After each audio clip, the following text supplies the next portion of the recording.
वासिष्ठी भगवान की जय। जय बोलिए करणानुयोग ग्रंथ राज की जय।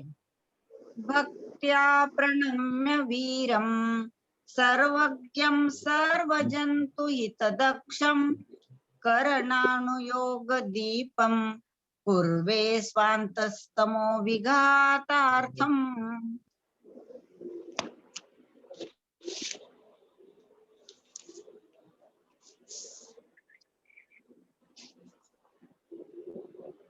मार्गना पढ़ेंगे ना दीदी आज, है ना?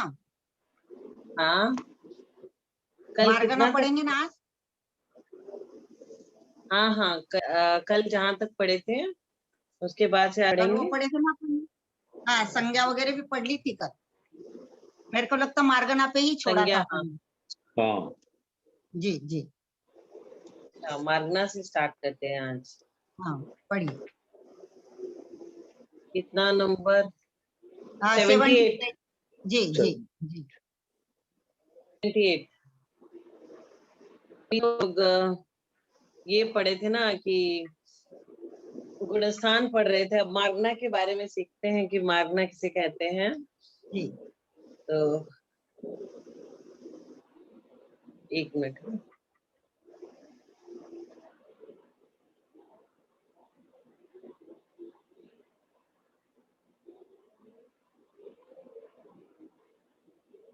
जिनमें अथवा जिनके द्वारा जीवों की खोज की जाए उन्हें मार्गना कहते हैं। जीव की पहचान जिसके द्वारा होती है, जिनके द्वारा जीवों को खोज किया जाता है, उसे मार्गना कहते हैं। जीवों की खोज कैसे करते हैं कि एक इंद्रिय है, 2 इंद्रिय है, 5 इंद्रिय है, कितनी इंद्रिया है, कितनी गति है, कितनी काय है, कितने योग है। तो अथवा जिनके द्वारा या जिनमें जीवों की खोज की जाए उन्हें मार्ग हैं। और मार्ग के कितने होते हैं? मार्ग है। जैसे गुणस्थान के भी 14 भी गुणस्थान 14 होते हैं। 1 2 3 4 5 6 7 8 9 10 11 12 13 14। वैसे ही यहाँ पे मार्ग 14 ही है। उसमें पहला गति, दूसरा इंद्रिय, तीसरा काय, चौथा योग कहते हैं। इंद्रिया 5 होती है, काय काय, वेद, कसाय, ज्ञान, संयम, श्लेष्या, भवत्व, सम्यक, संगी और आहार, इसके 14 भेद। सांतर मार्गिणा और निरंतर मार्गिणा से कहते हैं और उनके कितने भेद हैं? तो जिनमें विच्छेद अंतर पड़ता है उन्हें सांतर मार्गिणा कहते हैं। किन्हीं सांतर मार्गिणा कहते हैं? जिसमें विच्छेद अंतर पड़ता है। और जिनमें विच्छेद अंतर नहीं पड़ता उन्हें निरंतर मार्गना कहते हैं। जैसे निरंतर नाम से ही पता चलता है, निरंतर मतलब रेगुलर, मतलब उसमें अंतर नहीं पड़ता है। और सांतर मतलब जिसमें विच्छेद अंतर पड़ता है उसे हम सांतर मार्गना कहते हैं। तो संसारी 14 मार्गनाओं में से किसी का भी विच्छेद नहीं पड़ता है। वे सभी जीवों के सदा उनको निरंतर मार्गना कहते हैं। निरंतर मार्गना में कभी भी विच्छेद और अंतर नहीं पड़ता। अब दोनों मार्गना में अंतर हम लोग समझ लिए, सांतर और निरंतर मार्गना किसे कहते हैं। सांतर मार्गना में विच्छेद अंतर पड़ता है बट निरंतर में नहीं पड़ता। और निरंतर मार्गना सभी जीवों के सदा ही पाई जाती है, अतः उन्हें निरंतर मार्गना कहते हैं। अब सांतर मार्गना के कितने भेद हैं? सांतर मार्गना के 8 भेद है। कौन कौन से? उपशम सम्यक, सूक्ष्म सांप्राय संयम, आहारक काय योग, आहारक मिश्र काय योग, वैक्रिक मिश्र काय योग, लब्ध पर्याप्तक मनुष्य, साशादन सम्यक और मिश्र। ये मार्गनाएं सामान्य से निरंतर में ही गर्भित है। तो सांतर मार्गना और निरंतर मार्गना, हम लोग 2 मार्गना पढ़े आज। कौन कौन सी? सांतर और निरंतर। सांतर के 8 भेद कौन कौन से? उपशम सम्यक, सूक्ष्म सांप्राय संयम, आहारक काय योग, आहारक मिश्र काय योग, वैक्रिक मिश्र काय योग, लब्ध पर्याप्तक मनुष्य, सासाधन सम्यक और मिश्र।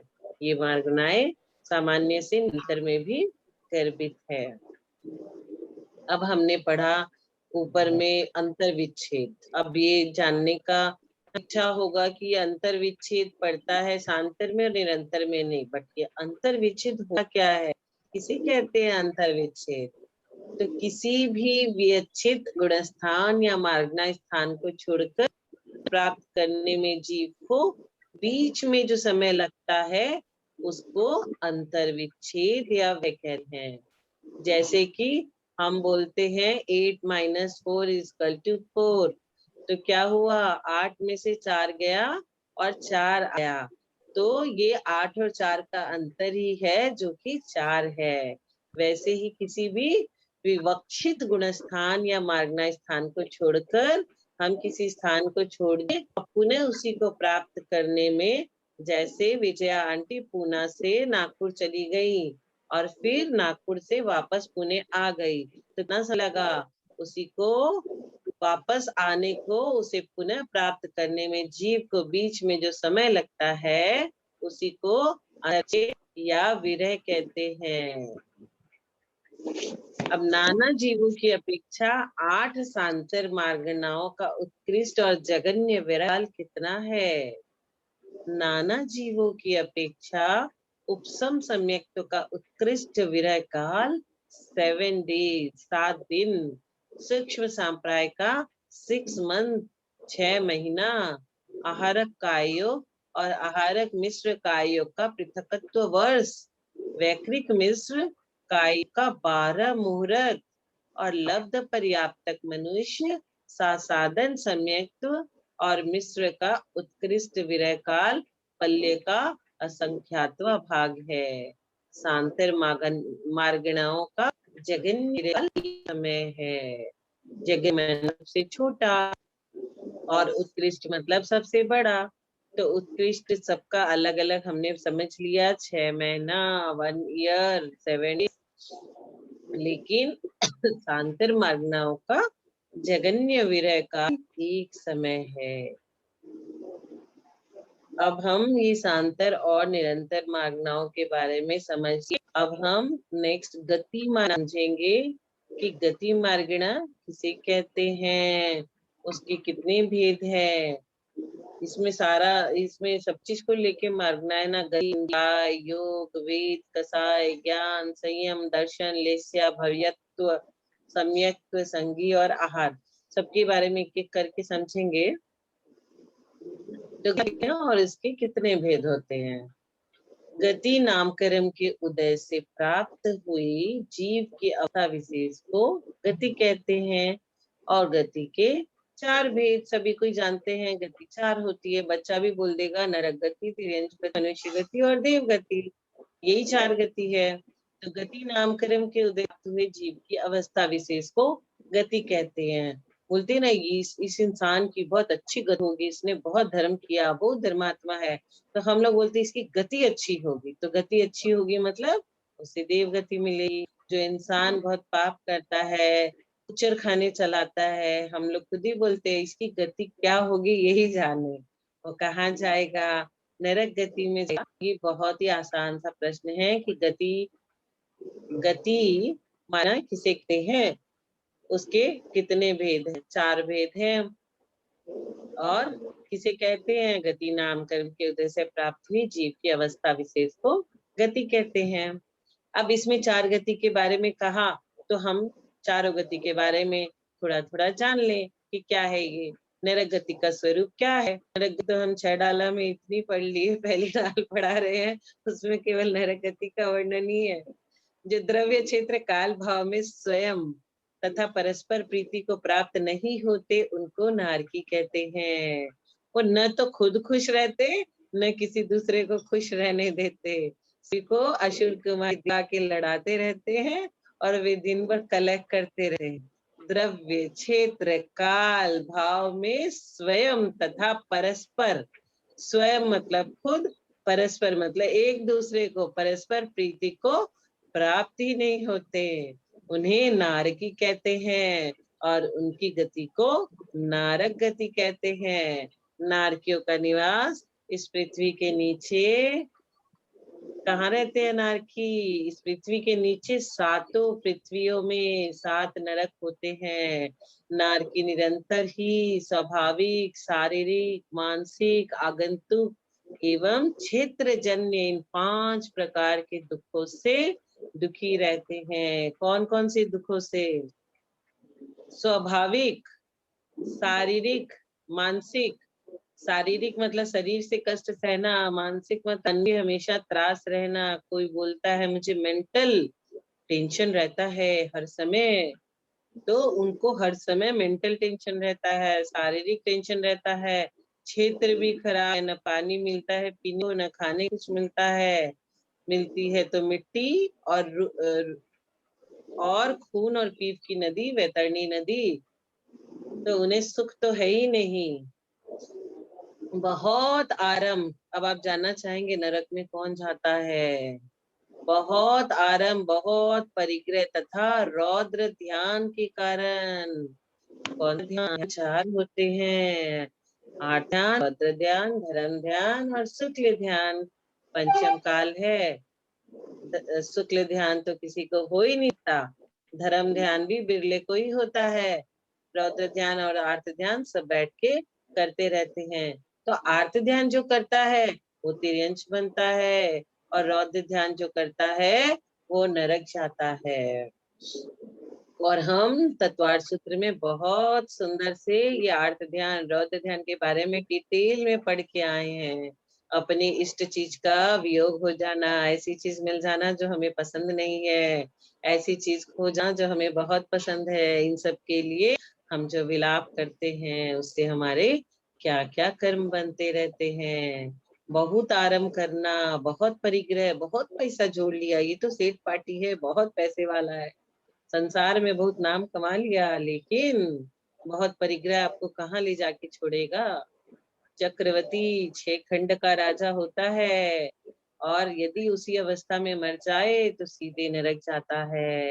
लेकिन यदि वो चारित्र चक्रवर्ती बन गया तब उसको मोक्ष हो जाता है। तो बहुत धर्म, बहुत परिग्रह तथा रौद्र ध्यान के कारण जीव नरकायु का बंध कर इनमें उत्पन्न होते हैं। कई बार हम नरक की यात्रा करके आ चुके हैं ऑलरेडी। बुकिंग है पर पर्सन मिनिमम 10,000 ईयर्स सभी के लिए। अब समझेंगे 85 नंबर के प्रश्न में तिर्यंच गति का स्वरूप कैसा है।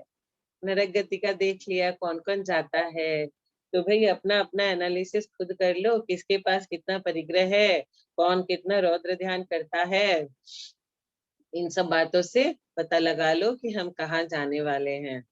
तिर्यंच गति का स्वरूप क्या है? तिर्यंच गति का स्वरूप जो मन वचन काय के कुटिलता से युक्त है, जिनकी आहार आदि विषयक संज्ञाएं अत्यंत स्पष्ट है, जो निकृष्ट अज्ञानी है और जिनमें अत्यंत पाप का बाहुल्य पाया जाता है, उनको तिर्यंच कहते हैं, और उनकी गति को तिर्यंच गति कहते हैं। इनमें एक इंद्रिय आदि 5 भेद है। एक इंद्री, 2 इंद्री, 3 इंद्री, 4 इंद्री और 5 इंद्री। एक इंद्री जीव का समस्त लोक में निवास है। कहाँ कहाँ नहीं है एक इंद्रिय जीव? सिद्धालय में भी मिलेंगे, सब जगह जीव मिलेंगे। इसीलिए हमने पहले के प्रश्न में पढ़ा था कि सबसे ज्यादा जीव कौन से हैं, तो एक इंद्रिय जीव के सब जगह पाए जाते हैं। इनके एक इंद्रिय आदि 5 भेद है। एक इंद्रिय जीवों का समस्त लोक में, समस्त लोक में, संपूर्ण लोक में इनका निवास है।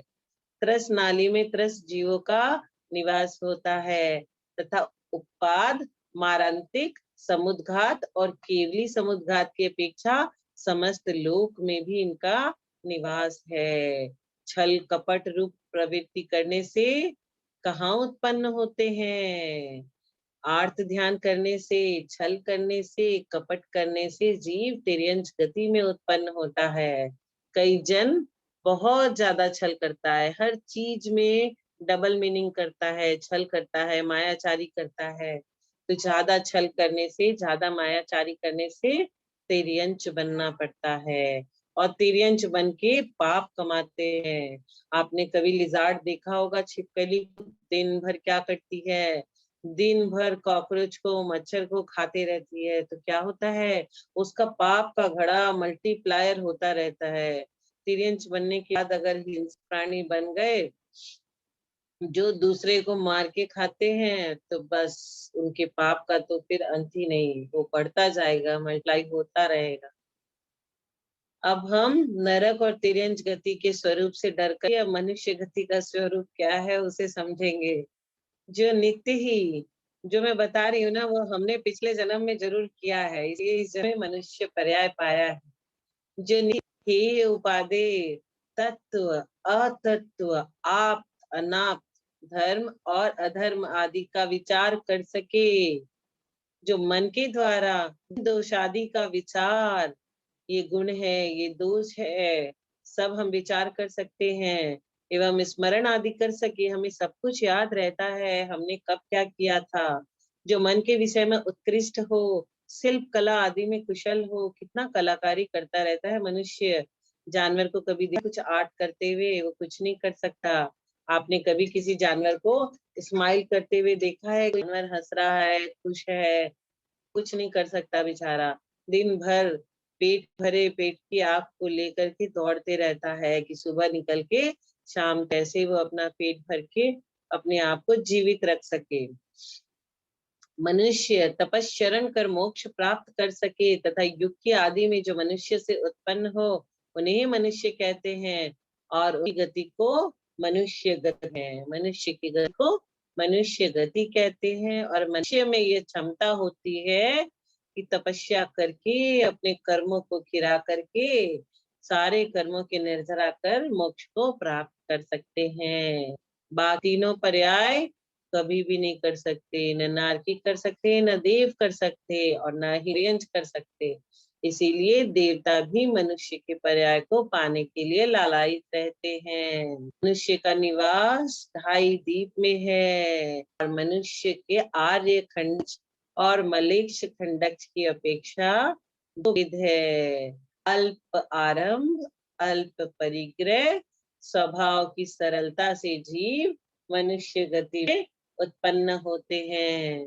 पिछले जन्म में हमने ये सब किया है, क्या क्या, अल्प आरंभ किया, अल्प परिग्रह किया, स्वभाव हमारा बहुत ही सरल, इसीलिए हमें मनुष्य जीवन मिला। अब तीनों गति समझने के बाद गति का स्वरूप समझते हैं कि ये क्या है। जो अणिमा महिमा 8 रिद्धियों द्वारा नाना द्वीप समुद्रों में इच्छा अनुसार क्रीड़ा करते हैं। देवता क्या होते हैं, जैसे कहीं भी चले जाते हैं, क्रीड़ा करते रहते हैं। उनका रूप, लावण्य, यौवन आदि सदा प्रकाश रहता है। क्या बहुत सुंदर दैदीप्यमान रहते हैं वो, सदा लाइटिंग प्रकाशमान रहते हैं, देव कहते हैं। और उनकी गति देव गति कहते हैं। कि भवनवासी, व्यंतर, ज्योतिषी और वैमानिक की 4 भेद है। कौन कौन से? भवनवासी, व्यंतर, ज्योतिषिक और वैमानिक। भवनवासी और व्यंतर देवों का निवास पृथ्वी के नीचे स्थित रत्न प्रभा पृथ्वी के खर भाग और पंख भाग में है, एवं मध्य लोक में भी है। कहाँ कहाँ पाए जाते हैं ये भवनवासी और व्यंतरवासी देव?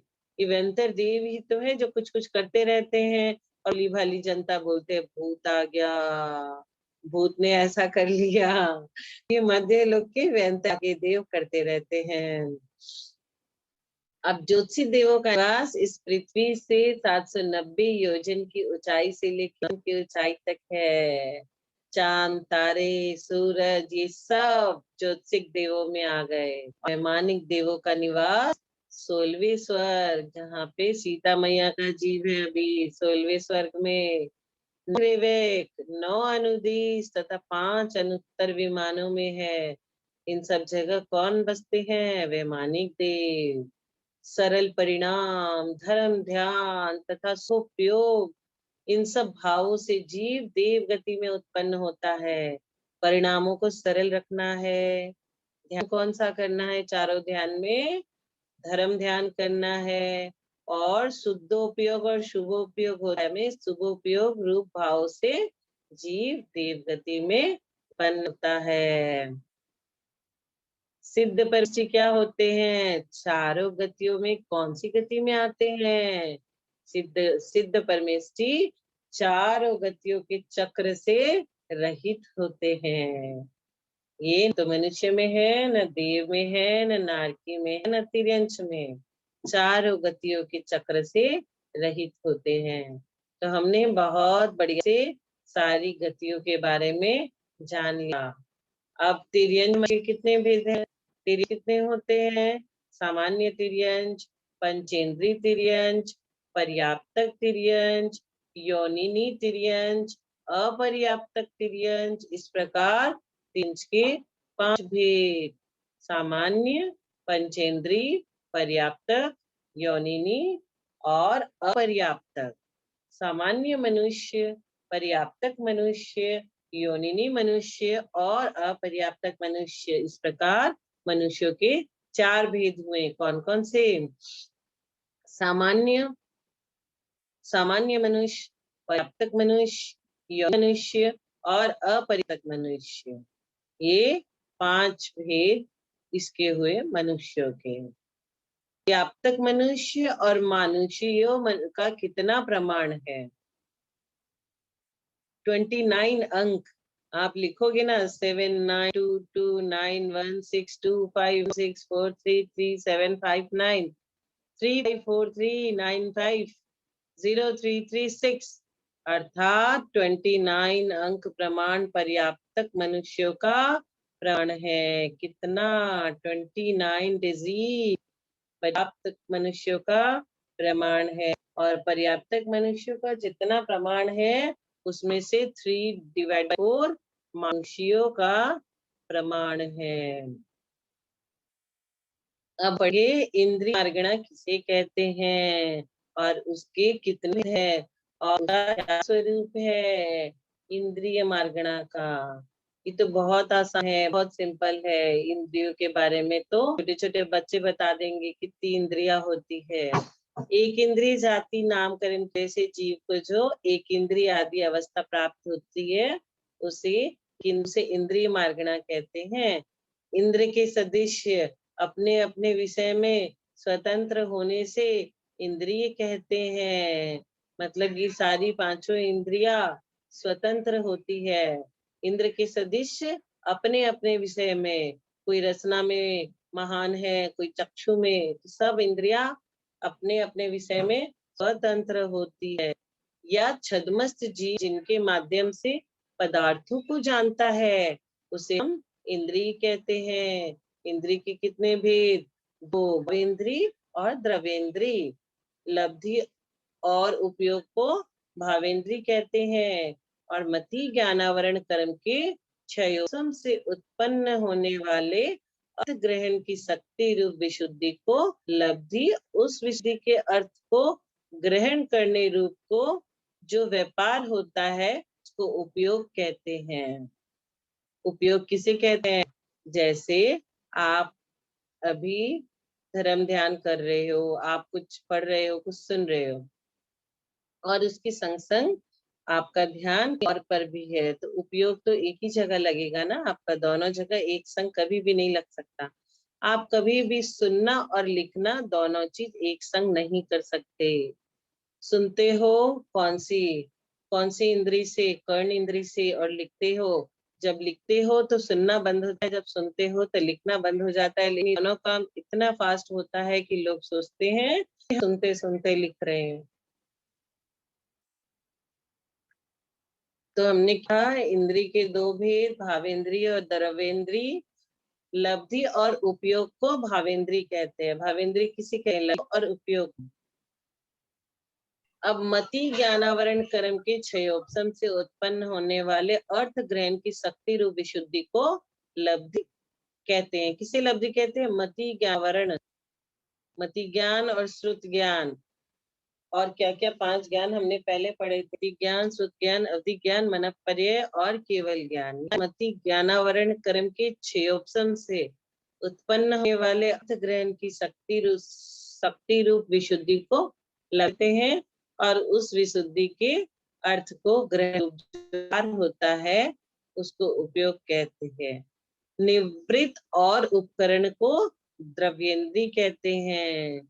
जीव विपाकी जाति नामकरण के उदय के साथ साथ शरीर नामकरण के उदय से सतत इंद्रियों के आकार में जो आत्म प्रदेशों तथा आत्म संबंध शरीर प्रदेशों की रचना होती है उसको निर्वृत्ति कहते हैं। और निर्वृत्ति आदि की रक्षा में सहायक अवयव को उपकरण कहते हैं। उपकरण क्या मतलब? इंस्ट्रूमेंट्स, जिसके द्वारा इसे निवृत्ति आदि की रक्षा में सहायक अवयव को उपकरण कहते हैं। अब इंद्रियों के भेद 91 नंबर प्रश्न से आप गंगवाल अंकल आप कराओगे?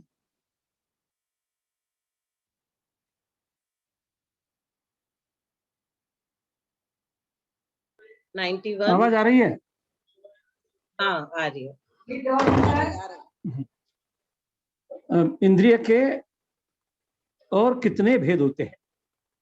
क्योंकि ऊपर उन्होंने बताया द्रव्येंद्रिय और भावेंद्रिय, ये 2 भेद बता दिए, तो आगे और पूछ रहे हैं और कितने भेद होते हैं। तो इंद्रिय के 5 भेद भी होते हैं, स्पर्शन, रसना, घ्राण, चक्षु और कर्ण। क्या वो करती बैठती पे, इसलिए मैं कर ली। इंद्रियों के भेदों की अपेक्षा जाति नाम कर्म के उदय से जीव का एकेंद्रिय, द्विइंद्रिय आदि जातियों में वर्गीकरण हुआ। जिन जीवों के बाहर चिन्ह द्रव्येंद्रिय और उसके द्वारा होने वाला स्पर्श, रस, गंध, रूप, शब्द, इन विषयों का ज्ञान हो, उनको क्रमशः एकेंद्रिय, द्विइंद्रिय, चतुरिंद्रिय,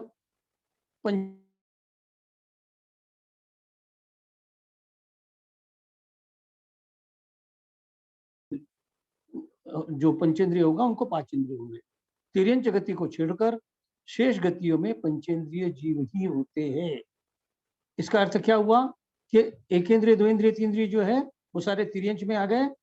बाकी नारकी और देव जो है वो केवल पंचेंद्रिय होते हैं, और मनुष्य तो पंचेंद्रिय ही है। परंतु तिर्यंच गति में एकेंद्रिय आदि सभी जीव होते हैं। एकेंद्रिय जीवों की स्पर्शनादि इंद्रियों का उत्कृष्ट विषय क्षेत्र कितना है? अब एकेंद्रिय जो है वो उनका सिर्फ स्पर्श इंद्रिय है, तो ये एकेंद्रिय से लेकर पंचेंद्रिय का विषय क्षेत्र मतलब कहाँ तक वो देख सकते हैं, उनकी क्या कैपेसिटी है, वो इस प्रश्न में बता रहे हैं। एकेंद्रिय, द्विइंद्रिय, त्रिइंद्रिय, चतुरिंद्रिय, असंगी पंचेंद्रिय और संगी पंचेंद्रिय जीवों के स्पर्शन आदि इंद्रियों का उत्कृष्ट विषय क्षेत्र इस प्रकार है। यह बहुत बड़ा टेबल दिया गया है, तो टेबल में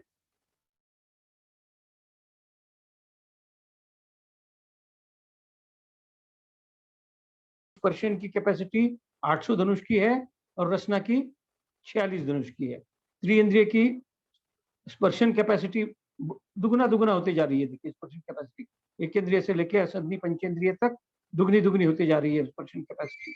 और वैसे ही रसना इंद्रिय की, वेकेंद्रिय में तो रसना इंद्रिय नहीं है, तो द्विइंद्रिय, त्रिइंद्रिय, चतुर्इंद्रिय की वो भी दुगनी होती जा रही है। और घ्राण इंद्रिय में भी वैसा ही हो रहा है। पहले 2 इंद्रिय मतलब एकेंद्रिय, द्विइंद्रिय में घ्राण इंद्रिय नहीं है, 3 इंद्रिय, चतुरिंद्रिय, पंचेंद्रिय में 100 से लेकर दुगनी हो रही, 100, 200, 400। और चक्षु इंद्रिय का भी उसी प्रकार, क्योंकि चक्षु इंद्रिय चतुरिंद्रिय में आएगा, चतुरिंद्रिय पंचेंद्रिय में आएगा, तो 2954 योजन यहाँ योजन आ गया। अभी तक धनुष्य था, अब यहाँ योजन आ गया। चतुरिंद्रिय का, चक्षु इंद्रिय का जो कैपेसिटी है वो है 2954 और असंगी का है 2908 और कर्ण इंद्रिय का 800। अब इसी तरह ये यहाँ कर्ण इंद्रिय फिर धनुष में आ गया। और इसी तरह सदनी का जो है वो अब ये प्रोपोर्शन से सब अलग है, अब सब ये योजन में आ गया। सदनी पंचेंद्रिय जीव का स्पर्शन जो है वो 9 योजन, रसना भी 9 योजन, घ्राण भी 9 योजन, और चक्षु जो है वो 4,72,000, नहीं वैसा नहीं है, 47,263, 7/21 इतना योजन है, और कर्नेंद्रिय 12 योजन। इस प्रकार ये सब उत्कृष्ट ये दी गई है उनकी स्थिति कि वो कहाँ तक जान सकते हैं। अब इंद्रियों का आकार कैसा है? अब ये जो इंद्रिय हमको सामने जो दिख रहे हैं वो तो हमारे द्रव्येंद्रिय है। द्रव्येंद्रिय या ये वो उपकरण है, ये उपकरण का सवाल नहीं है। जो हमारे एक्चुअल सेंसर है, जिससे हमको ज्ञान होता है, जिससे हमको पता चलता है, वो इंद्रियों का आकार कैसा है उसका यहाँ वर्णन आया है। चक्षु इंद्रिय का आकार, ये जो सामने हमको आंखें दिख रही है वैसे नहीं है, मसूर के समान, छोटा मसूर जो आता है उसके समान हमारा चक्षु इंद्रिय का आकार है। श्रोत्र इंद्रिय का आकार यवनाली, यवनाली में यव मतलब एक अनाज आता है जो उसको साधारणतः वो बीज के आकार का, वो यवनाली के समान। घ्राणेन्द्रिय का आकार तिल के फूल के समान। रसना इंद्रिय का आकार खुरपी के समान, और स्पर्शन इंद्रिय का आकार अनेक प्रकार का होता है। अब स्पर्शन इंद्रिय का आकार अनेक प्रकार का क्यों? कि वो पूरा शरीर हमारा जो है वो स्पर्शन इंद्रिय को जानता है, तो शरीर में हर जगह स्पर्शन इंद्रिय के ये है इंद्रिय है, वो तो वो जहां जहां है वैसे वैसे आकार का है। अब एकेंद्रिय जीवों की संख्या का प्रमाण बता रहे हैं। अभी तक उनका हमने आकार देख लिया, अब अभी यहाँ अंक बता रहे हैं, उनकी संख्या का प्रमाण बता रहे हैं। पृथ्वी कायिक, जल कायिक, अग्नि कायिक, वायु कायिक जीव असंख्याता संख्यात प्रमाण है। असंख्याता संख्यात मतलब असंख्यात को गुणना असंख्यात से। और वनस्पति कायिक जीव अनंत अनंत है, मतलब जिनका अंत ही नहीं है, उसको उस अंक को अनंत से गुना करने पे अनंत अनंत होता है। और संख्यात किसको कहते हैं? 50 अंक प्रमाण तक जो संख्या है उसको संख्यात कहते हैं, और 51वां अंक शुरू हो गया तो वो असंख्यात हो गया। जैसे हमने मनुष्य की संख्या देखी 29 अंक प्रमाण है, तो यहाँ संख्यात की फिगर जो है 50 अंक प्रमाण जो है उसको हम संख्यात कहते हैं, और उसके आगे चली गया तो उसको असंख्यात कहते हैं। शंख आदि द्विंद्रिय जीव, चींटी आदि त्रिंद्रिय जीव, भ्रमर आदि चतुरिंद्रिय जीव, मनुष्य आदि पंचेंद्रिय जीव असंख्याता संख्यात है। अभी यहाँ हमने पिछले प्रश्न में देखा कि मनुष्य की पर्याप्त मनुष्य की जो संख्या है 29 अंक प्रमाण बताई गई थी। यहाँ कह रहे हैं कि मनुष्य असंख्याता संख्यात। अब यह असंख्याता संख्यात क्यों हो गया? क्योंकि यहाँ इन्होंने समूर्छन मनुष्य जो है उनकी भी गणना कर ली है, बाकी मनुष्यों की भी गणना इसमें आ गई है, इसके लिए वो असंख्याता संख्यात। एकेंद्रिय जीवों में एक भाग प्रमाण बादर जीव एवं बहुभाग प्रमाण सूक्ष्म जीव होते हैं। बादर इंद्रिय जीवों में एक भाग पर्याप्त जीव, एक भाग पर्याप्त जीव और बहुभाग प्रमाण अपर्याप्त जीव होते हैं। सूक्ष्म एकेंद्रिय जीवों में बहुभाग पर्याप्त जीव और एक भाग अपर्याप्त जीव पाए जाते हैं। इस प्रकार एकेंद्रिय से लेकर एकेंद्रिय की संख्या यहाँ बता दी गई। तो ये हम सवेरे के क्लास में भी अच्छी तरह से समझ रहे हैं संख्या प्रवर्तना में। कार्य, अगला प्रश्न, काय मार्गना किसे कहते? जाति नाम कर्म के अविनाभावी, यहाँ अविनाभावी हुआ है, अविनाभावी होना चाहिए। जाति नाम कर्म के अविनाभावी त्रस और स्थावर नाम कर्म के उदय से होने वाली जीव की पर्याय विशेष को काय कहते हैं। मतलब जो नाम कर्म के उदय से हमको जो शरीर मिल रहा है उसको काय कहते हैं, तो वो काय मार्गना काय हो गया। तो काय के कितने भेद हैं? एक तो पंचेंद्रिय के, एकेंद्रिय के, पृथ्वी काय, जल काय, अग्नि काय, वायु काय, वनस्पति काय, ये 5 स्थावर काय तथा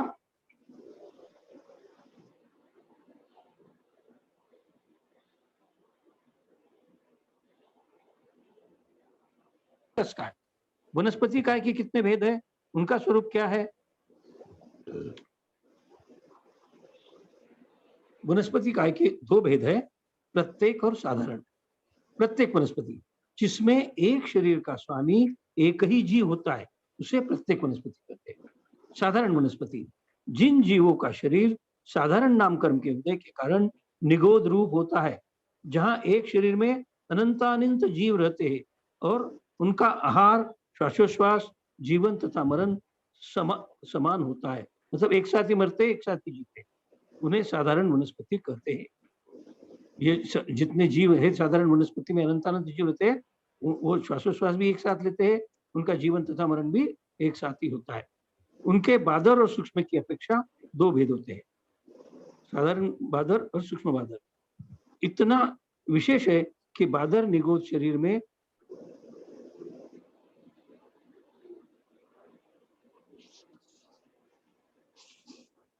तकी होंगे या अपर्याप्त की होंगे, किंतु मिश्र रूप नहीं होते, क्योंकि उनके समान कर्मोदय का नियम है। मतलब एक साधारण वनस्पति में होंगे तो सारे अपर्याप्त होंगे और नहीं तो सारे अपर्याप्त। अब प्रत्येक वनस्पति के कितने भेद है ये बता रहे हैं। साधारण के हो गए, प्रत्येक वनस्पति के 2 भेद है। प्रतिष्ठित, ये पूरा नहीं होगा। हाँ पूरा नहीं होगा भाई साहब। समय हो गया जी, समय ठीक हो है, गया। आप जिनवानी स्तुति कर लो। कर रही हूँ। यदर्थमात्रा पदवाक्यहीनं मया प्रमादात्यति किञ्चनोक्तं तन्मे क्षमित्वा विदधातु देवी सरस्वती केवलबोधलब्धिं बोधि समाधि परिणाम शुद्धि स्वात्मोपलब्धि शिवसौख्य सिद्धि चिंतामणि चिंतित वस्तुदाने त्वां वन्दमानस्य ममास्तु देवी त्वां वन्दमानस्य ममास्तु देवी श्रावाणि के ज्ञानते सूझे लोकालोक सोवाणी मस्तक नमो सदा देत मुदो हे जिनवाणी भारती तो ही जपो दिन रैन जो तेरा शरणा गहे सो पावे सुख चैन। द्वादशांग जिनवाणी माता की